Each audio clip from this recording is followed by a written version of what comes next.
আল্লাহ এবং তার রাসূল আমাদেরকে যা বলেছেন দেখুন খেয়াল করে, যে ইহুদিরা দাজ্জালকে ফলো করবে। বি কেয়ারফুল, ইহুদিরা দাজ্জালকে ফলো করবে এবং দাজ্জাল জেরুজালেম থেকে বের হয়ে বলবে আমি মসিহ। যদি এমন একজন মানুষ জেরুজালেম থেকে বের হয়, অবশ্যই তিনি একজন মানুষ, সে কোনো সভ্যতা নয়, এটাও ক্লিয়ার করে দিচ্ছি, সে কোনো সিভিলাইজেশন নয়। তবে হ্যাঁ, অনেক সভ্যতা তাকে ফলো করবে। যারা ওয়ান আইড, এক চোখা, তারা তাকে ফলো করবে।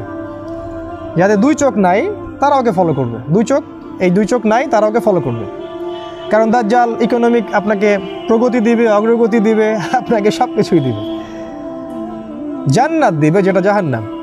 তো জেরুজালেম থেকে একজন বের হয়ে যদি বলে আমি দাজ্জাল, আর ইসরায়েল বা ইহুদিরা যদি সারা ওয়ার্ল্ডকে রুল না করে, তাহলে কোনো ইহুদিও বিশ্বাস করবে না যে সে দাজ্জাল। আমার পয়েন্টটা বোঝার চেষ্টা করেন।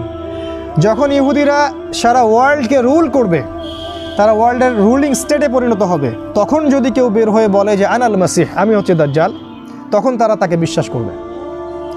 এখন তারা অনেক ব্ল্যাক ম্যাজিকও প্র্যাকটিস করে এবং তারা তার উপাসনাও করে, এবং তারা অপেক্ষায় বসে আছে কখন তিনি আসবেন। আর আস্তে আস্তে আস্তে আস্তে ইসরায়েল কিন্তু এই ওয়ার্ল্ডের রুলিং স্টেটে পরিণত হচ্ছে। ব্রিটেন, আমেরিকা, এই যে সিলসিলাটা, এটা অ্যাক্সিডেন্টালি হয়নি, এর পিছনে একজন মাস্টার মাইন্ড কাজ করছে। আর আমাদের মত হচ্ছে সেই মাস্টার মাইন্ড হচ্ছে দাজ্জাল স্বয়ং। সে পুরো ফেসটা তৈরি করে নিয়ে আসছে এবং তার খুরুজের সময়টা অনেক কাছে, যদিও আমরা এখন হালুয়া রুটি খাচ্ছি আর ঘুমাচ্ছি। নাও দেন, এখন আমাদের করণীয় কি? যে মালহামার কথা আমি বলেছি, সেই মালহামায় মুসলিমদের একজন নেতা থাকবেন। তিনি বের হবেন মদিনা থেকে, যাকে মক্কায় মানুষ ঘিরে ধরবে এবং তার হাতে বায়াত করবে, যাকে হাদিসে বলা হচ্ছে তিনি আল মাহদি, যার নাম মুহাম্মদ। এবং তিনি 8 বছর বা 9 বছর তিনি মুসলিমদেরকে রুল করবেন, খিলাফা স্টেট কায়েম করবেন। নট সৌদি আহলে সৌদের গভর্নমেন্ট নয়, তিনি খিলাফা স্টেট কায়েম করবেন। খিলাফা স্টেট কি আমি একটু আগে বলেছি, যেখানে আল্লাহর বিধান সুপ্রিম, আল্লাহর অথরিটি সুপ্রিম, যেখানে মানুষের ল চলে না। সেটা কেমন ইসলামিক স্টেট যেখানে খিলাফা নাই? আর খিলাফা স্টেটের অধীনে সমস্ত মানুষের অধিকার স্বতন্ত্র স্বাধীন। ইমামুল মাহদি যখন ইমার্জ করবেন, তখন মুসলিমরা তার কাছে বায়াত করবেন। এখানে একটা কথা শুধু বলে রাখবো যে আল্লাহ রসুল বলেছেন, যদি তোমরা তাকে চিনতে পারো, যখন কালো পতাকাধারীরা সেখানে যেতে থাকবে, অফকোর্স কালো পতাকা মানে আইএস নয়, এটা ভুল বুঝবেন না। কালো পতাকাধারীরা যখন তার পিছু নিবে, তখন বরফে স্ট্রল করে হলেও তোমরা তার সাথে যোগ দিও। ফানি'মাল আমিরুহা, কত উত্তম আমির সেই আমির। ফানি'মাল জাইশুহা, কত উত্তম সেনাবাহিনী সেই সেনাবাহিনী। এই সেনাবাহিনী ইমামুল মাহদির সাথে কনস্টান্টিনোপল বিজয় করবে। ইমামুল মাহদিকে আক্রমণ করার জন্য সিরিয়া থেকে একটা দল আসবে। সেই দলকে আল্লাহ পাক বাইদা নামক জায়গা, মক্কা মদিনার মাঝখানে ধসিয়ে দিবেন। এটাই হচ্ছে বিগেস্ট সাইন যে তিনি হচ্ছেন আল মাহদি। এটা হতে থাকবে তখন যখন ইসরায়েল এই ওয়ার্ল্ডের রুলিং স্টেট, তার পাশাপাশি এটা হতে থাকবে। এবং একটা পর্যায়ে যখন তাদের সাথে আমাদের ডিফিট হবে, কারণ আল্লাহ রসুল বলেছেন লা তুকাতিলুনাল ইয়াহুদ, তোমরা অবশ্যই ইহুদিদের সাথে যুদ্ধ করবে। এই হাদিসটা যে বলতে সাহস পায় সেই স্কলার, এই হাদিসটা যে জনসমক্ষে বলতে সাহস করে সেই স্কলার। যাদের এই হাদিসগুলো বলার সাহস নাই তার স্কলার নয়। এই সত্য হাদিসগুলো যাদের বলার সাহস নাই তার স্কলার নয়। তিনি বলেছেন তোমরা অবশ্যই ইহুদিদের সাথে যুদ্ধ করবে, এবং একটা ইহুদি যদি পাথরের পিছনে লুকায়, সেই পাথর পর্যন্ত বলবে যে ইয়া মুসলিম ইন্না ওয়ারাইল ইয়াহুদ তাআলাউ ফাকতুলু, আসো আমার পিছনে ইহুদি আছে, ওকে আসো হত্যা করে যাও। তার মানে ওদের সাথে আমাদের যুদ্ধ হবেই হবে, কারণ এই কথা কে বলেছেন? রাসূল সাল্লাল্লাহু আলাইহি ওয়াসাল্লাম বলেছেন। তারপর যখন তারা আমাদেরকে ঘিরে ফেলবেন সিরিয়ায় ইহুদিরা, এবং তাদের লিড দিবে দাজ্জাল, দেন ঈসা আলাইহিস সালাম আকাশ থেকে নামবেন ফেরেশতার ডানায় ভর দিয়ে, এবং তাকে দেখে দাজ্জাল, তার হাতেই দাজ্জালের হত্যা নিহিত আছে। এরপরে যে স্টেটটা কায়েম হবে সেটা হলো খিলাফা স্টেট। সারা ওয়ার্ল্ডে মুসলিমদের খিলাফা স্টেট কায়েম হবে। এমন হতেই পারে বাংলাদেশ, অবশ্যই বাংলাদেশ, ইন্ডিয়া, পাকিস্তান, এই সমস্ত কন্টিনেন্ট এই খিলাফার আওতায় চলে আসবে। পৃথিবীর কোনো গভর্নমেন্ট এটাকে ঠেকাতে পারবে না, পৃথিবীর কোনো গভর্নমেন্ট এটাকে ঠেকাতে পারবে না। এবং কোনো গভর্নমেন্ট সেই মুজাহিদ ভাইদেরকে সেখানে যেতে বাধা দিতে পারবে না যারা ইমামুল মাহদির সাথে যোগ দিবেন, কেউ পারবে না। পৃথিবীর কোনো গভর্নমেন্ট ইউনাইটেড নেশনস বা জাতিসংঘের ধ্বংস ঠেকাতে পারবে না। পৃথিবীর কোনো গভর্নমেন্ট, IMF, ওয়ার্ল্ড ব্যাংক আমাদের সেকুলারিজম, ডেমোক্রেসির ধ্বংস ঠেকাতে পারবে না, কারণ মুহাম্মদ সাল্লাল্লাহু আলাইহি ওয়াসাল্লাম প্রফেসাইড করেছেন এগুলো হতে যাচ্ছে। এগুলো শুধু সময়ের ব্যাপার মাত্র। তাহলে আমরা এখন কি করব? নাম্বার 1, আমরা হালুয়া রুটি খাবো আর ঘুমাবো। নাম্বার 2, আমরা ইমামুল মাহদির অপেক্ষায় বসে থাকবো হাত গুটিয়ে, যখন তিনি আসবেন তার পরের দিন আমরা সেখানে গিয়ে যোগ দিব। আর নাম্বার 3 হচ্ছে আমরা আমাদের প্রস্তুতি গ্রহণ করব। আমাদের প্রস্তুতি হতে পারে, আমরা প্রথম প্রস্তুতি হচ্ছে, আমি পয়েন্ট বলে শেষ করছি। নাম্বার 1, ইলম, জ্ঞান অর্জন করতে হবে, না হলে আপনি 2 চোখ খুলতে পারবেন না। 2 চোখ না খুললে আপনি ওয়ার্ল্ডকে ডিল করতে পারবেন না, সিম্পল। নাম্বার 2, ইলম অনুযায়ী আমল।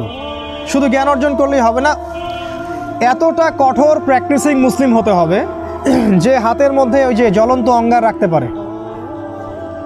ঠিক আছে, মানে একজন মেয়ে আমাদের ছাত্রী পরীক্ষা দিতে গেছে, তাকে যদি বলে যে এটা খোলো, না হলে পরীক্ষা দিতে দিব না, পরীক্ষার খাতা ছুঁড়ে দিয়ে চলে আসবে। দিস ইজ ইমান, দিস ইমান। একজন অনেক বড় বিসিএস ক্যাডার, তাকে বলেছেন যে এই সুদে সাইন করেন, চাকরির পেপার ছিঁড়ে মুখের উপর দিয়ে চলে আসবে। দিস ইজ ইমান। আর যদি এগুলো করতে ব্যর্থ হয়, নাম কাটা, ওই যে আগুন রাখতে পারেনি। এক কথায় আসহাবুল কাহফ যেমন ছিলেন তেমন হতে হবে। এখানে কোনো কম্প্রোমাইজ নাই, এক বিন্দু পরিমাণ ছাড় দেওয়া যাবে না। আপনি 1 বিন্দু ছাড় দিবেন, আপনি 10 বিন্দু হারাবেন। একবার ছাড় দিবেন, কোনোদিন ধরতে পারবেন না, কোনোদিন না।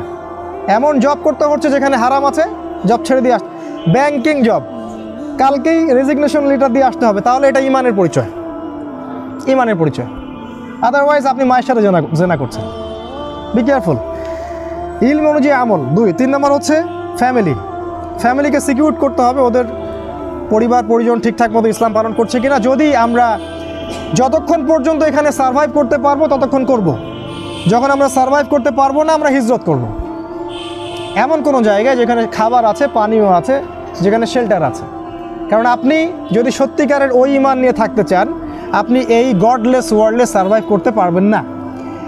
একটা পর্যায়ে আপনাকে হিজরত করতেই হবে, কারণ হিজরতের সাথে রাসূলের সম্পর্ক, নবীদের সম্পর্ক আছে।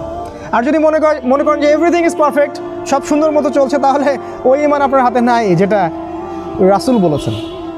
এভরিথিং ইজ নট পারফেক্ট, কোনো কিছুই পারফেক্ট নাই। আপনি এক চোখ দেখলে মনে হবে পারফেক্ট। তারপর 4, ইউনাইটেড হওয়া। সবাইকে ধর্মীয় ওই যে দলাদলি আর পলিটিক্যাল দলাদলি বাদ দিয়ে একটা জায়গায় আসতে হবে। এটার জন্য নতুন দল ক্রিয়েট করতে হবে, এটা নট নেসেসারি, বাট সবার সাথে উদারতা থাকতে হবে। ঠিক আছে, ফাউন্ডেশন করে, প্রতিষ্ঠান করে। আর লাস্ট হচ্ছে খুব কনস্ট্রাকটিভ একটা পদ্ধতি অবলম্বন করে ধারাবাহিকভাবে কঠোর পরিশ্রমের মাধ্যমে একটা লক্ষ্যের দিকে এগিয়ে যাওয়া। এটা খুব ইম্পর্ট্যান্ট, এবং এটা আমরা একা করতে পারবো না। এই সবার এই ঐক্যবদ্ধ প্রচেষ্টা, জান, মাল, সময়, শ্রম যদি আমরা একসাথে দিতে পারি, ইনশাআল্লাহ আখিরুজ জামানেও ওই ইমান ধরে রাখা সম্ভব, একত্রিত থাকা সম্ভব, জ্ঞান অর্জন করা সম্ভব, পরিবার পরিচালনা করা সম্ভব, শেষ পর্যন্ত ট্রাই করা সম্ভব। যখন দেখবো পারছি না, হিজরত। আল্লাহ পাক আমাদেরকে বক্তব্যগুলো বোঝার তৌফিক দান করুন, আরও এগুলো নিয়ে বিশেষ গভীর পড়াশোনা করার তৌফিক দান করুন, এবং কোরআন এবং সুন্নাহর সাথে এই সমসাময়িক জ্ঞানগুলোকে অ্যাডজাস্ট করে আমরা যেন ডিসিশন নিতে পারি, সেটা আল্লাহ পাক সহজ করে দিন।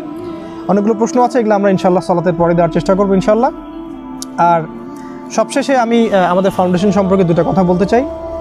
এটা একটা অলাভজনক ফাউন্ডেশন, এটা আনপ্রফিটেবল, এবং এটা নন পলিটিক্যাল। এখানে কোনো পলিটিক্যাল দলাদলির বালাই নাই।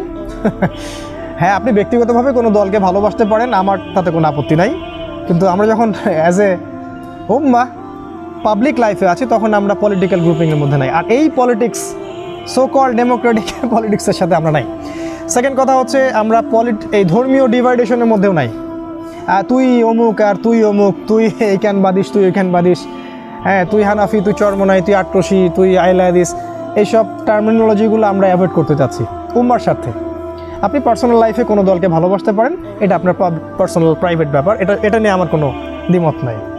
বাট আমরা যখন পাবলিকলি আসবো, আমরা সবাই কাঁধে কাঁধ মিলিয়ে একজন ইমামের পিছনেই সালাত করবো একসাথেই।